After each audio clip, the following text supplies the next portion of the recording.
Tertulia sobre la línea de sombra de Conrad.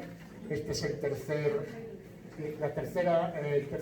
libro que leemos de Conrad. Anteriormente leímos El corazón de las tinieblas y El regreso. Y hoy tenemos con nosotros para abrir la tertulia al juez Villegas, que ya en otra ocasión estuvo también invitado, creo que fue con Ante la ley de Kafka, ¿verdad? Que la abrimos con Luis Seguí, que está allí, en el año 2016, cuando aún no habíamos atravesado la línea de sombra. Bueno, entonces voy a presentar a Jesús y ya comenzamos la tertulia. Jesús Manuel Villegas Fernández nació en el año 1969, ingresó en la carrera judicial por oposición libre en 1999. Tiene plaza actualmente en Valencia.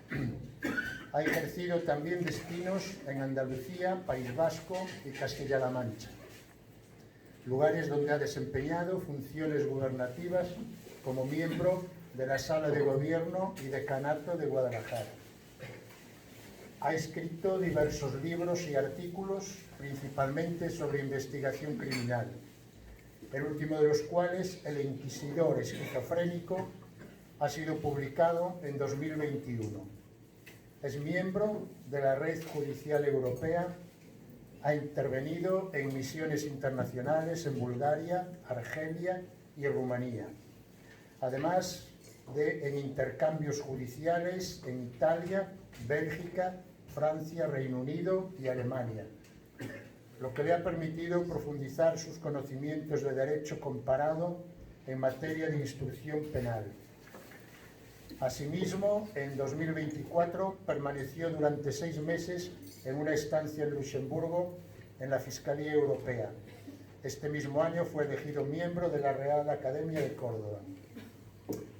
Desde el año 2011 es secretario general de la Plataforma Cívica por la Independencia Judicial, asociación dedicada a la despolitización de la justicia, que ha destacado por denunciar la corrupción jurídica, en especial los nombramientos de altos cargos judiciales, y por sus iniciativas ante organismos internacionales como Naciones Unidas, Consejo de Europa y Unión Europea.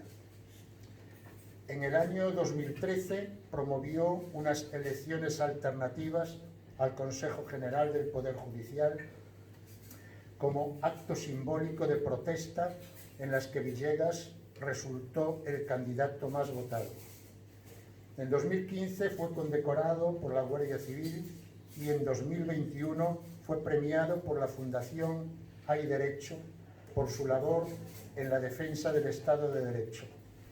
También edita desde el 2010 la revista digital Tempus Octobris, dedicada a la difusión del manifiesto que ese mismo año recibió la adhesión de más de 1.500 jueces.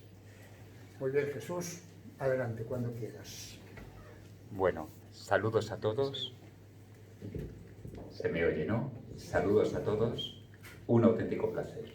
No os imagináis la ilusión que me hace estar aquí. Muchísimas gracias, Miguel Ángel. Muchísimas gracias, Mario. 2 amigos, 2 personas en cuya compañía me siento como pez en el agua. Y bueno, efectivamente, ya estuve en estas tertulias en el año 2016 para comentar un texto pequeñito de Kafka, Ante la ley, un cuento maravilloso con el que yo lo tenía más fácil, porque claro, era un asunto jurídico y yo como juez de eso puedo hablar en un terreno donde me encuentro más cómodo. La línea de sombra de Conrad, pues quizás me supone un mayor reto porque no es un texto, no es un relato que trate de cuestiones legales de una manera directa. Pero nos dará mucho juego. Yo obviamente no soy psicoanalista ni psicólogo, con lo cual todo lo que diga que toque estas materias, pues habrá que tomarlo a título de inventario. Pero bueno, incluso si digo alguna barbaridad, eso nos ayudará a que el debate sea más ameno. Creo que todos conocemos más o menos la línea de sombra de Conrad. Conrad es un escritor conocidísimo que estuvo a caballo entre el siglo XIX y el siglo XX y tiene pues una biografía cultural muy compleja porque él nació en Ucrania, pero en la zona que estaba bajo el control de Polonia, de lo que se llamaba la Ucrania polaca, cuando pertenecía al Imperio ruso. Y bueno, pues su padre tuvo muchos problemas con las autoridades rusas, fue encarcelado y Konrad tuvo una vida muy intensa. Su pasión era el mar y precisamente sus relatos pues están imbuidos de esa vida marítima que le da el material biográfico para su producción literaria. Eso se ve muy claramente en este libro. Y además es muy curioso porque para documentarme pues he descubierto que él tuvo el acceso a la literatura con una edad relativamente tardía. Él consideraba que estaba en la plenitud de la vida a los 49 años, fíjese, o sea que nosotros somos unos niños, todos los que estamos aquí. ¿Qué podemos decir de esta obra? Bueno, lo primero que tengo que decir es que yo la he leído en inglés original y está escrito en un inglés muy bonito, con palabras que se entienden, muy castizas, muy clásicas, que me recuerdan mi época de estudiante, pero con una sintaxis un poco complicada. La escritura de Konrad era difícil. El inglés que nosotros conocemos ahora, de frases muy cortas y unas estructuras muy recortadas, como si fuese una máquina lógica donde todo engarza de manera perfecta, no era el inglés que se escribía hace tiempo. Si leemos a Bentham o leemos a Hume, pues nos daremos cuenta de que los periodos son más largos, la sintaxis es más densa. Decía Borges que antes, pues cuando se escribía, lo que se hacía era traducciones del latín a la lengua nativa y, por lo tanto, se nota una cierta pesadez. También creo que está relacionada una cierta dificultad de lectura con la densidad del texto. Lo vamos a ver ahora. ¿Cómo lo interpretamos? Pues bueno, la interpretación es muy difícil. Podemos ligarlo a sus circunstancias biográficas. Pues bueno, está escrito en en la Primera Guerra Mundial, está dedicado a su hijo y bueno, pues la verdad es que los biógrafos, los estudiosos le han dado muchas vueltas acerca de cómo se engarza esta circunstancia en el texto. ¿Yo qué queréis que os diga? Pues no lo sé. En realidad el texto, si lo vemos al estilo de los formalistas rusos, puede aparecer como una pieza cerrada en sí misma que para nosotros es simplemente una excusa para debatir, para hablar y para pasárnoslo bien. Yo voy a poner sobre la mesa una serie de interpretaciones, pero evidentemente cualesquiera otras son igualmente válidas. La línea de sombra, ¿qué quiere decir? Bueno, pues la verdad es que lo dice él, el autor. La línea de sombra pues es esa línea que separa la edad de la juventud de la madurez de la edad adulta. Incluso si simplificamos mucho, podríamos decir de la juventud y de la vejez. Y hay un concepto antropológico muy interesante que es el rito iniciático de paso. Este libro contiene un rito iniciático. Podemos profundizar mucho en ello. Pero claro, la línea de sombra puede ser cualquier gozne, cualquier pliegue entre dos planos. Y el libro da para otras interpretaciones, otras lecturas. Por ejemplo, entre la locura y la cordura. ¿Qué separa estar en tus cabales de haber perdido la cabeza? El libro tiene unos párrafos verdaderamente geniales al respecto.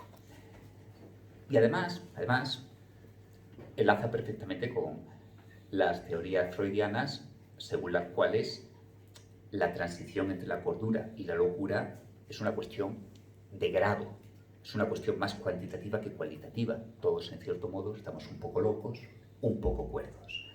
Y luego, otro plano apasionante es entre lo natural y lo sobrenatural. Al principio dice el autor que no intentó escribir una obra sobrenatural con tintes mágicos, como si fuese de terror gótico. No, pero está presente de una manera muy sutil, lo impregna todo. Y ese choque entre lo natural y lo sobrenatural también se manifiesta explícitamente en el texto. Yo os lanzo una pregunta que siempre a mí me ha inquietado. Lo sagrado y lo profano. Cuando hablamos de lo sagrado pensamos en la religión. Pero, ¿la religión es un concepto homogéneo? Os digo, ¿tienen algo en común, por ejemplo, la religión de los aztecas precolombinos con el cristianismo? ¿Tienen algo que ver el sintoísmo de los japoneses con las creencias anímicas africanas? Pensamos en Dios, pensamos en los mandamientos, pensamos en la moralidad, pero bueno, hay religiones de los que no creen en Dios, que no tienen mandamientos, que no creen en la vida del más allá. Bueno, Mario sabe perfectamente que dentro de las corrientes tradicionales hindúes, pues hay una disensión sobre estos temas enorme. Pues bien, sí que creo yo que podemos encontrar un punto, un nexo entre todo lo que llamamos sobrenatural religioso. Yo se lo he leído a un arqueólogo amigo mío que se llama Tiemblo, pero vamos, es una idea que está en la antropología desde hace mucho tiempo. Es el más allá. La existencia de una realidad distinta a la nuestra que no es fácilmente accesible. Y que para llegar a esa realidad se necesita cruzar un umbral. Ese umbral se puede cruzar con más facilidad o con menos facilidad. En las obras de Carroll, de Alicia en el País de las Maravillas, el espejo es la puerta entre esos dos mundos. Pero cuando esos dos mundos se difuminan, pues posiblemente estamos en la locura. En una de las últimas obras de Carroll, Bruno y Silvia, que es menos conocida, la irrupción de lo sobrenatural, de ese mundo fantástico, se produce de una manera caótica e imprevista, lo cual se interpreta ya pues, como una cierta decadencia del personaje. Me gusta mucho este libro porque habla de Twilight Zone, la zona crepuscular. ¿A qué os suena eso? Bueno, pues a la famosísima serie de Dimensión Desconocida, que era como se llamaba en inglés. Bueno, yo no sé si os suena, pero yo la veía de joven y era famosísima. El psicoanálisis nos aporta un concepto interesantísimo, que es el de Unheimlich, que engarza con estos planos. Y aquí es donde me voy a aventurar con la interpretación más psicoanalítica. El psicoanálisis habla de una división, entre el inconsciente y el consciente. En el inconsciente están nuestras ideas reprimidas y acceden deformadas, transformadas al consciente, mediante una serie de mecanismos, condensación, desplazamiento, simbolización, etc. En el psicoanálisis tenemos esos dos planos. Pues bien, cuando a veces tenemos un sentimiento de extraña familiaridad con realidades de nuestra vida cotidiana y que al mismo tiempo tiene un cierto halo misterioso, inquietante, estamos ante ese Unheimlich. Unheimlich es una palabra alemana, hay un ensayo de Freud donde lo desarrolla. Es muy bonito que nos centremos en la etimología de este concepto, porque, bueno, en alemán Heim es lo mismo que en inglés, home, pues hogar. Unheimlich es lo que no es hogareño, lo que no es familiar. Pero al mismo tiempo es familiar. Y eso produce una inquietud verdaderamente inquietante. Se lo relaciona con el doppelganger, que es, ya lo sabéis, el mito del doble nuestro que camina, que cuando nos encontramos con él es que se anuncia nuestra muerte. ¿Por qué? Porque vemos los dos planos. Y cuando el plano del más allá se nos muestra, es una auténtica aparición sobrenatural. Y cuando somos nosotros mismos, es el yo futuro muerto el que se nos aparece. Es el destino que nos habla, precisamente el concepto de destino también está muy presente en este libro. La verdad es que este concepto es apasionante. Freud traducía mucho al latín sus expresiones, bueno, el concepto de ello, id, está en latín. Él utilizaba un diccionario alemán-latín, que yo lo tengo, lo he imprimido porque se puede descargar de internet. Y la verdad es que no recuerdo ahora mismo cuál es la palabra en latín para Unheimlich, pero lo he estado buscando en otros diccionarios y se habla de dos cosas. O bien de domesticus, lo que está en el hogar o lo que no está en el hogar, o de ignotus, lo desconocido. Si traducimos Unheimlich al inglés, uncanny, canny, una palabra antigua inglesa que significa conocer, lo desconocido. Können en alemán, conozco en latín, conocer en español es una raíz indoeuropea muy antigua. Esta dualidad de planos que nos produce pavor es un hallazgo interesantísimo del libro, porque está la presencia del capitán del barco, que es como el doble del protagonista y que le lleva a esta dimensión inquietante, que por otro lado, dicho sea de paso, podremos hablar también, es el mismo personaje, Kurt, en El corazón de las tinieblas y también en la película de Apocalipsis Now de Coppola. Kurt es la presencia maligna, pero que se puede ver como una polaridad del propio protagonista. Además hay un relato de Lovecraft, que tiene un título muy parecido, La sombra fuera del tiempo, donde desarrolla este concepto, pero lo hace con el concepto de posesión, casi una posesión diabólica. Pues bueno, aquí también habla del concepto de posesión. Bien, aquí prácticamente termino con la exposición literaria psicoanalítica, en la que evidentemente pues no soy más que un aficionado y quizás tenga poco que aportar, pero sí voy a intentar añadir algo que sea más original. La interpretación. Miren, lean este libro. ¿Qué dicen ustedes? ¿Que hay algo sobrenatural o que no lo hay? Pues con los elementos que te da, puedes construir tanto la teoría de que hay un trasfondo sobrenatural como que no. Tienes unos puntos y sobre esos puntos cada uno construye su historia. Esa es la interpretación. Es como las constelaciones. Son unos puntos, unas estrellas que están en el cielo y cada uno puede dibujar la imagen que quiera. En cierto modo, los jueces, cuando interpretamos la ley, cuando interpretamos los hechos, podemos hacer eso, construir diversas interpretaciones. Pero como juez tengo que atenerme a la interpretación verdadera. Y hay un ensayo de Freud que se llama de construcción, la construcción en psicoanálisis, uno de los últimos, del año 37, donde nos dice que como quiera que el proceso de distorsión de la represión es tan fuerte, muchas veces no podemos saber cuáles son los hechos biográficos del paciente que determinan sus síntomas, pero que aún así el psicoanalista puede construirlos. Quizás la construcción que hace, la explicación que le da al paciente, no sea la que realmente ocurrió, pero si es coherente con los datos de los que disponemos, tendrá efecto terapéutico. Y aquí termino. Tenemos unos datos, cada uno los puede interpretar como quiera, pero ¿y la verdad? Lo que subyace en el fondo. ¿Podemos alcanzarlo o es simplemente una quimera? Y enlazando con la tertulia del año 2016, os preguntaba, ¿podemos o queremos? A veces no sería mejor ponernos una venda en los ojos y olvidarnos de lo que está al otro lado, en el más allá de la línea de sombra. Eso es todo. Muchísimas gracias. Gracias.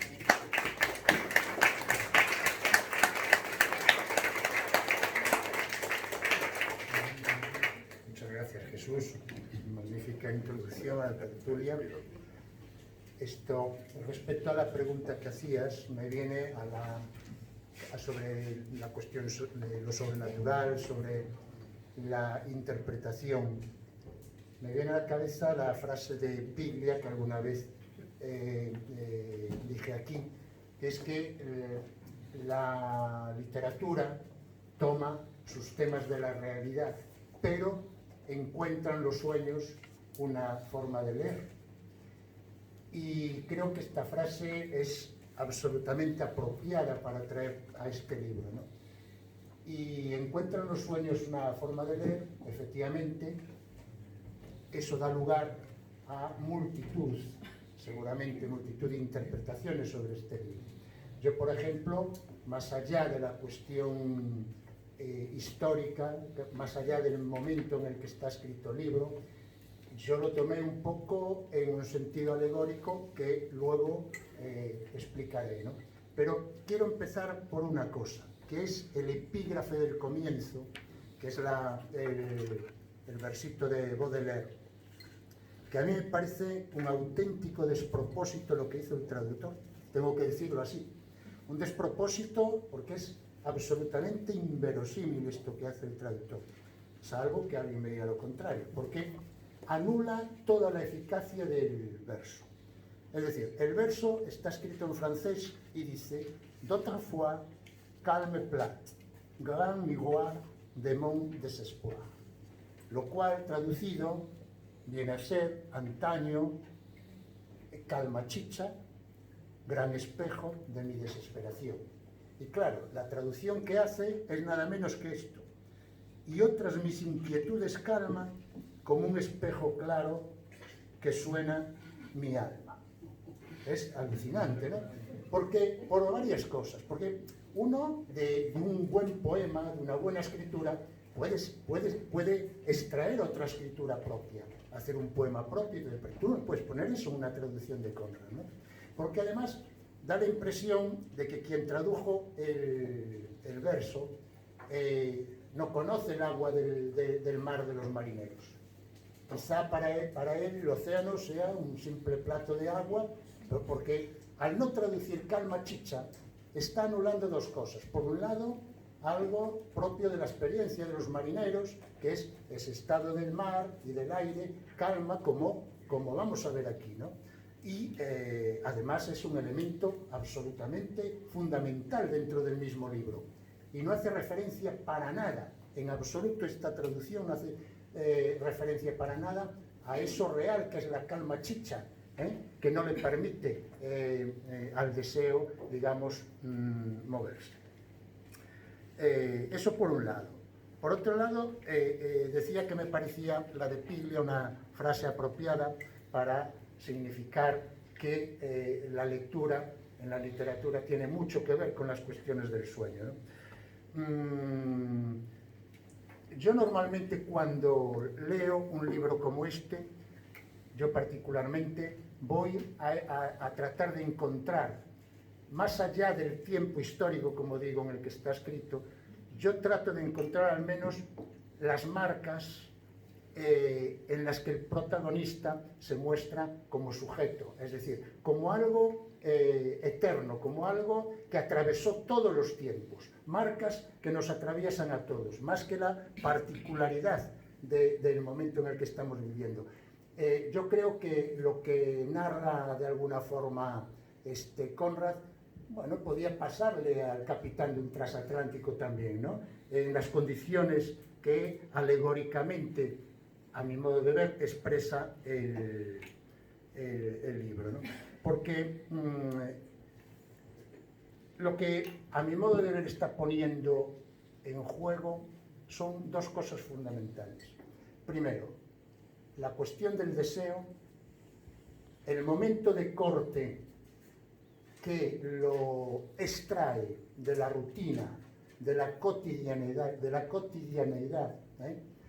es el momento ese en el que se baja del barco antiguo, pero ahí hay un corte que vamos a tener que analizar un poco el papel del capitán Giles, que es fundamental. Giles, digo así, no sé cómo se dirá. Eso por un lado, el establecimiento de ese deseo, la toma del mando, que vamos a tener que analizar eso también, y por otro lado tenemos toda esa cuestión que decía Jesús de lo siniestro, que se puede tomar también de varias formas. Yo lo tomo por el lado de lo real, es decir, el momento de la vida en la que se establece una línea de corte, que es el deseo, un deseo algo irracional, porque no está muy ligado al sentido común, ya nos va a dar tiempo a ver eso, y por otro lado, la confrontación de todo deseo que se establezca de esa forma con algo real, con algo insondable, con algo inconmensurable, como son todos esos acontecimientos de la naturaleza con los que hay que pelear, y hay que pelear muy en serio, ¿no? Pero todos los que se sitúan en un deseo, de alguna forma, en un deseo, no un anhelo, que también lo vamos a ver la diferenciación, en un deseo todos van a tener forzosamente que pelear con un real. Bien, esto así para comenzar.